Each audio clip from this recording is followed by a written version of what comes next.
vamos celebrar a palavra de Deus. Para que ela existe? Por que nós vamos meditar nela agora? A resposta está aí.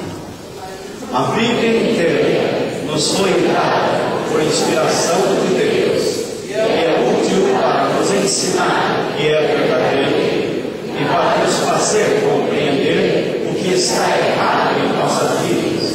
É o que nos endireita e nos ajuda a fazer o que é correto. 2 Timóteo 3,16.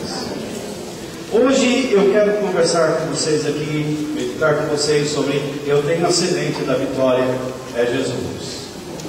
Mateus capítulo 13. Mateus capítulo 13.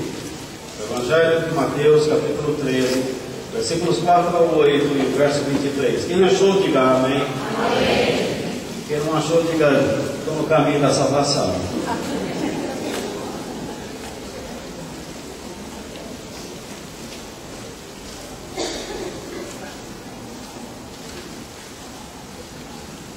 Pronto. Senhor nosso Deus, em nome de Jesus Cristo, eu peço que o Senhor nos abençoe agora, que o Senhor nos dê a tua graça, Pai, para que nós possamos ter nossa mente voltada para o Senhor, para que nós possamos compreender o teu poder, a tua grandeza, e que nós possamos receber do Senhor o toque das tuas mãos. Nossas vidas, Senhor, vão dar um salto, sim. Nós vamos cada dia mais experimentar a tua dignidade e seremos cada vez mais dignos. Aqueles que estão sem emprego terão portas abertas para trabalhar. Aqueles que estão para resolver grandes negócios resolverão seus negócios. Em nome de Jesus, faça com que este povo, Senhor, agora não aceite os conselhos do inferno, mas que eles tenham coragem de acreditar na tua palavra e no teu poder, a fim de que eles possam crer numa vida abençoada por ti. Em nome de Jesus. Amém. Mateus capítulo 13, versículos 4 ao 8 e depois o verso 23. Quando estava espalhando as sementes, algumas caíram na beira do caminho e os passarinhos comeram tudo. Outra parte das sementes caiu num lugar onde havia muitas pedras e pouca terra. As sementes brotaram logo, porque a terra não era funda. Mas quando o sol apareceu, queimou as plantas e elas secaram, porque não tinham raízes. Outras sementes caíram no meio dos espinhos, que cresceram e sufocaram as plantas. Mas as sementes que caíam em boa terra produziram na base de 100, de 60 e de 30 grãos por um. O verso 23 diz: e as sementes que foram semeadas em terra boa são aquelas pessoas que ouvem e entendem a mensagem e produzem uma grande colheita. Umas 100, outras 60 e ainda outras 30 vezes mais do que foi semeado. Eu quero que você imagine uma pessoa jogando sementes no campo. Se você é do interior, você da velha guarda, que não se plantava com maquinário, as pessoas iam espalhando sementes, fazia a rua, não é? Abria a cova, e então ele vinha depois jogando as sementes, ia fechando os buraquinhos, às vezes com o pé, e esperando que aquela terra pudesse produzir. Então, imagine este homem trabalhando duro, esperando que suas sementes lançadas no chão pudessem produzir muito, muito e muito. Só que aqui diz que algumas sementes caíram onde? Umas caíram à beira do caminho, Beira do caminho significa o quê? Uma terra mais dura, onde as pessoas passam, e elas ficaram em cima do sol, e os passarinhos vieram e comeram tudo. Diz que outras caíram no meio de muitas pedras, mas havia ali pouca terra. Elas chegaram a brotar, mas como a terra era pouca, elas morreram.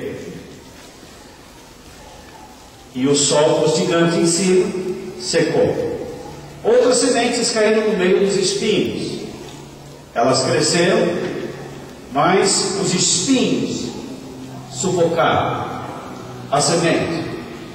Mas ele diz que outras sementes caíram em terra boa.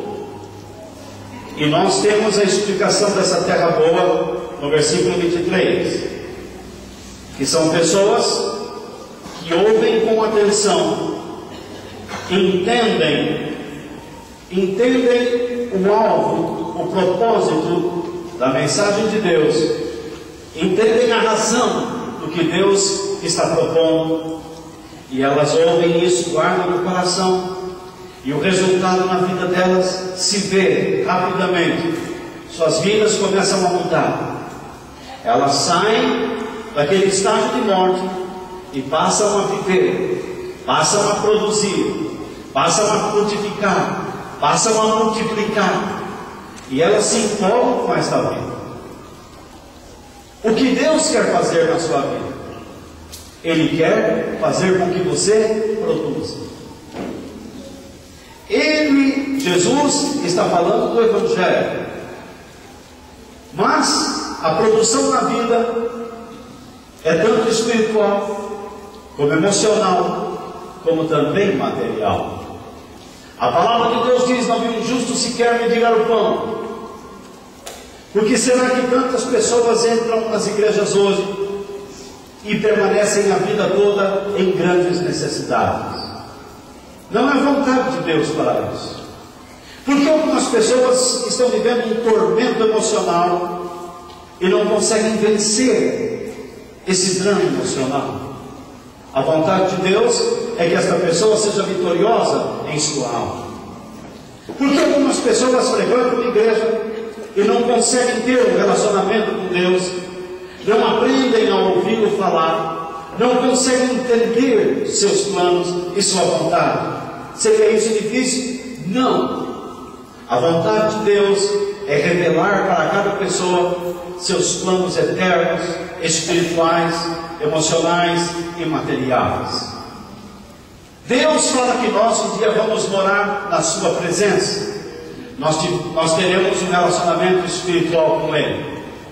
Porém, Deus fala que lá existirá uma alegria indescritível. Haverá um plano emocional. Não existirá mais dor, não existirá mais lágrimas, não existirá mais nada. Lá nós vamos andar, diz a palavra de Deus, em ruas de ouro. Isso é um plano material. Deus vai mostrar toda a riqueza do seu poder, e nós vamos desfrutar de uma riqueza que nenhum homem, nenhuma nação neste mundo conseguiu desfrutar. Então, eu não entendo só o Evangelho como algo só espiritual, como religioso. O Evangelho que Jesus veio pregar, numa época em que os romanos dominavam o mundo, veio trazer o quê? Capacidade para as pessoas aprender a viver naquele mundo estranho, caótico, que os pressionava, mas viver como vencedores, porque é isso que a palavra de Deus diz. Em nome de Jesus. Se você é um daqueles que só acha que pode ter vitória no lado espiritual, eu lamento, mas você é uma pessoa medíocre. Você é uma pessoa mediana. O plano de Deus para a sua vida é em todos os sentidos. Senão, Deus não lhe daria alma e corpo, Ele lhe daria apenas o espírito. Você tem alma e corpo, de modo que quando você obedece a Deus, tanto a sua alma como o seu corpo são beneficiados pela sua graça. Então vejamos lá, diante de seus dramas, muitos dizem: